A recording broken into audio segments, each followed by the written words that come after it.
Imagine this. You are standing on the edge of a roaring river. The current is fast. The water is freezing. There are no bridges, no boats, no ropes, no life jackets. Only one question stands between you and survival. Can you swim? Now imagine this isn't the modern world. It's nearly 100,000 years ago. Behind you, a hungry predator is getting closer. In front of you, a wide river blocks your escape. You have only seconds to decide. Jump into the water or stay on land and face almost certain death. What would an ancient human have done? Could our ancestors actually swim? Or did they fear deep water just as much as they feared lions? The answer is far more surprising than most people realize. For years, many scientists believed early humans avoided deep water whenever possible. It seemed logical. Swimming is dangerous. Fast rivers can pull a person away in seconds. Lakes may hide crocodiles, hippos, or unseen dangers beneath the surface. Without boats, entering deep water appeared far too risky. But then, archaeologists began making discoveries that didn't fit this idea. Ancient stone tools were found on islands separated from the mainland by open water. How did they get there? These weren't places people could simply walk to, even during periods of lower sea levels. Water still stood between them. Someone, at some point, had crossed it. But how?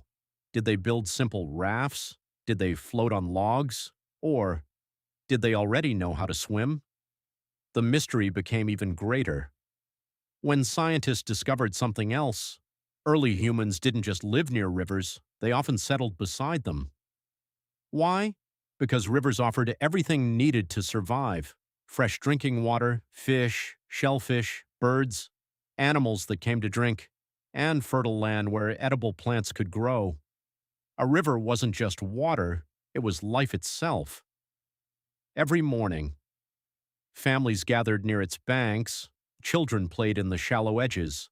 Hunters searched for fresh animal tracks pressed into the muddy ground. Women collected edible plants growing along the shoreline. But rivers were never completely safe. The same water that gave life could also take it away. A sudden flood could sweep away an entire camp. A hidden crocodile could attack without warning. One careless step could change everything. Ancient humans quickly learned an important lesson. Water deserved respect, not fear, but respect. And perhaps that respect slowly taught them something remarkable. Instead of avoiding rivers forever, some may have learned how to move through them, not like modern Olympic swimmers, but well enough to survive. That small skill could have changed human history forever, because once humans discovered how to cross rivers, the world suddenly became much larger. New hunting grounds, new forests, new food, new opportunities. One river no longer meant the end of the journey. But here's the biggest mystery of all. Scientists still debate exactly when humans first learned to swim, and surprisingly, there may never have been a single moment when swimming was invented. Instead, it may have happened naturally, again and again, wherever survival demanded it. In the next part, we'll discover the surprising evidence suggesting that swimming may be one of humanity's oldest survival skills. So, did ancient humans really know how to swim?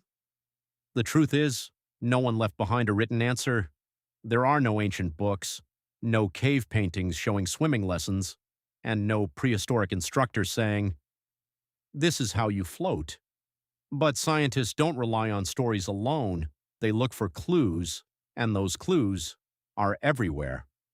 One of the biggest pieces of evidence comes from where our ancestors chose to live again and again.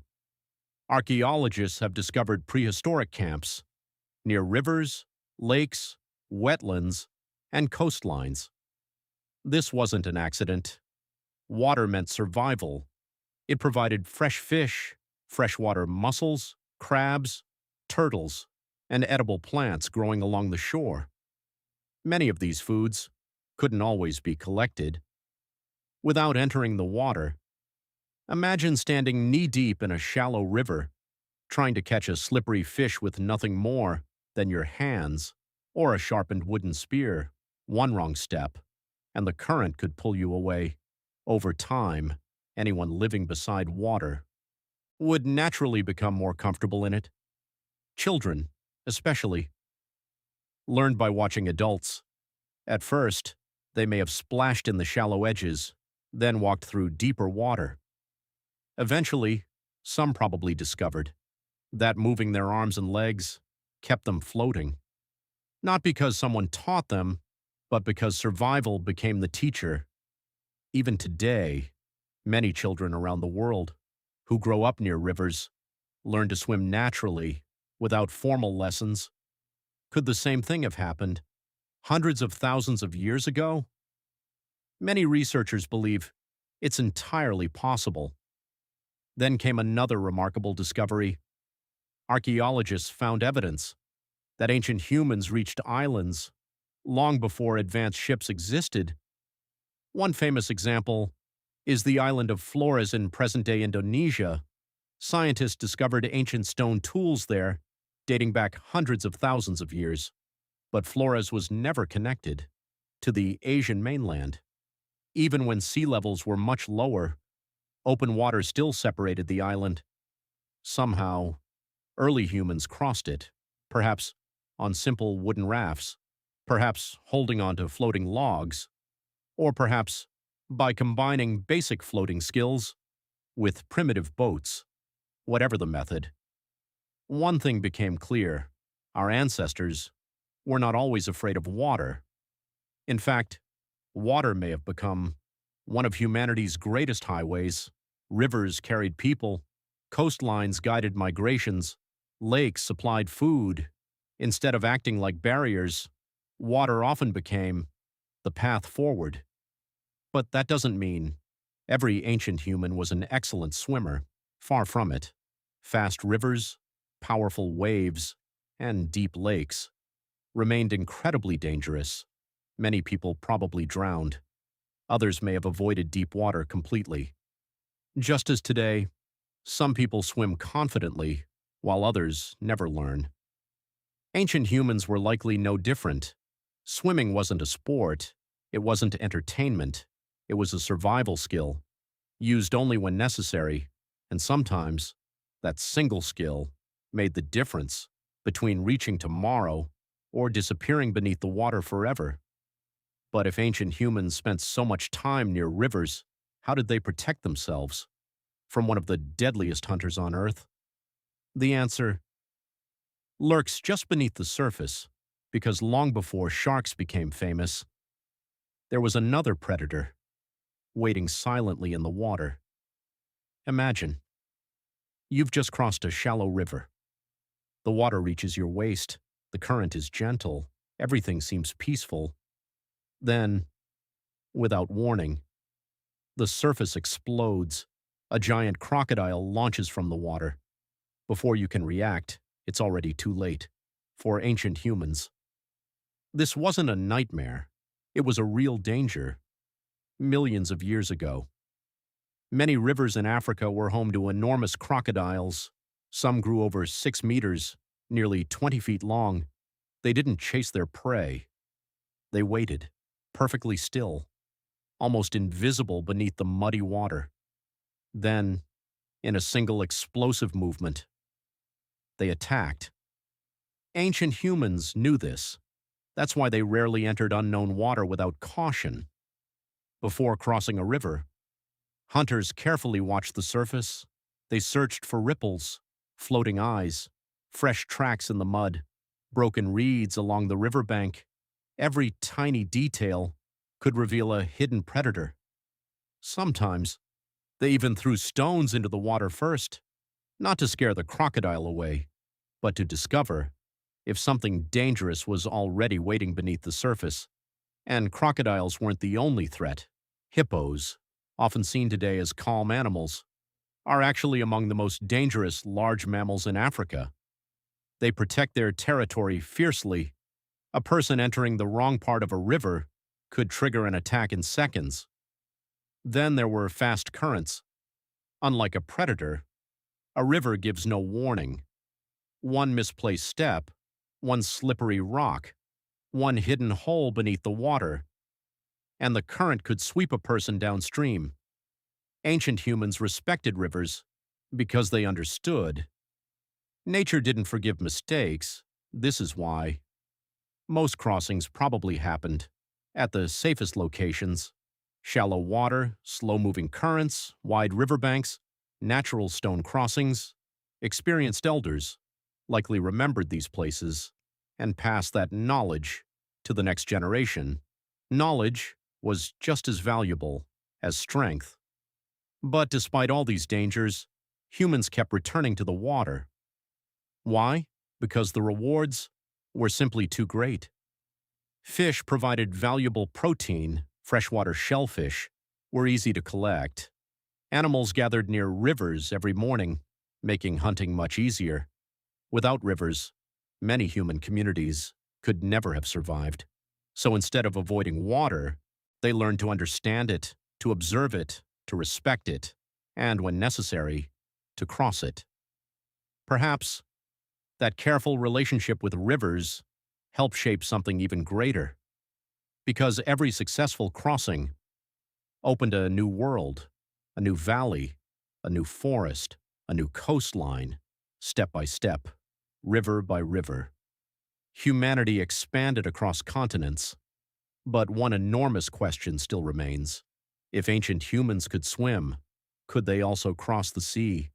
Could our ancestors really travel across open water thousands of years before ships existed? The answer may completely change the way you think about early human exploration. So, could ancient humans do more than simply cross rivers? Could they actually travel across open water? For many years, scientists believed the answer was no. They thought early humans waited until advanced boats were invented. But then, archaeologists uncovered discoveries that completely changed the story. One of the most fascinating places is the island of Flores in present-day Indonesia. There, researchers discovered the ancient stone tools, dating back nearly 1 million years. But there was one problem. Flores had never been connected to the mainland, even during the ice ages. When sea levels dropped dramatically, a stretch of open ocean still separated the island. Someone, somehow, made the crossing. The question is, how? Did they simply drift there? By accident? Some scientists believe a violent storm or a tsunami may have carried people away on floating trees. Others disagree, because reaching the island once could be luck. But living there for thousands of years means many successful crossings had to happen. That suggests planning, preparation, and perhaps simple boats, not wooden ships like the Vikings, not giant sailing vessels, but small rafts made from logs, bamboo, or tightly tied branches. Imagine several ancient humans carefully pushing a handmade raft into calm coastal water. No compass, no map, no engine, only courage and hope. The sea before them was completely unknown. Every wave could be the last, yet they continued. Why would anyone take such a risk? Because the reward could be enormous. New land, fresh water, untouched forests, animals that had never seen humans before, an entirely new home. Those who succeeded found opportunities no one else had discovered. Those who failed were lost forever. Perhaps that is why curiosity became one of humanity's greatest strengths. Our ancestors didn't simply survive, they explored. They crossed rivers, followed coastlines, entered unknown valleys, and eventually reached islands that seemed impossible to reach. Some researchers even believe humans became excellent coastal travelers. Instead of walking deep inside forests, they followed beaches, collected shellfish, caught fish in shallow water, and slowly moved from one coastline to another. The ocean was no longer just an obstacle, it became a pathway. Every successful journey expanded humanity's world. Every crossing brought new knowledge, new resources, new possibilities. Without these brave explorers, humans might never have spread across Asia, Australia, and eventually the rest of the planet. But after everything we've discovered, one final question remains. If swimming and crossing water helped humans conquer the world, why aren't humans naturally as good at swimming as dolphins or even dogs? The answer lies hidden inside the human body itself. So, could ancient humans really swim? The honest answer is almost certainly yes. But perhaps not in the way we imagine today. They didn't compete in swimming races, they didn't dive for medals, and they certainly didn't have swimming pools for them. Swimming wasn't a sport, it was survival. If crossing a river meant reaching fresh food, they crossed it. If swimming a short distance meant escaping a predator, they took the risk. If floating across calm water meant discovering a new land, they tried, because survival always demanded courage. Modern humans often think of swimming as a skill learned in childhood, but for our ancestors, it may have been something discovered naturally. A child playing in the shallow water, watching older family members slowly learning to float, one movement at a time, generation after generation. That knowledge spread, not through books, but through experience. Scientists also point to something fascinating. Unlike many land mammals, humans can naturally hold their breath, control their breathing, and instinctively paddle with their arms and legs. Even babies, only a few months old, can display simple water reflexes, although these disappear without practice. Some researchers believe these abilities suggest humans have always been comfortable around water, not because we evolved to live in it, but because water was always part of our environment. Still, nature never made us perfect swimmers. Our bodies aren't shaped like fish. We don't have fins. We don't have gills. We tire quickly in rough water, and cold temperatures can weaken us within minutes. Swimming gave humans an advantage, but it also demanded caution. Perhaps that balance is what made us successful. We didn't try to conquer nature, we learned to work with it. A calm river could become a bridge, a floating log could become a raft, a coastline could become a road leading to new worlds. Little by little, those small discoveries changed everything. Humans crossed rivers, reached distant islands, spread across continents, and eventually settled almost every corner of Earth. In many ways, water didn't stop human history, it helped create it.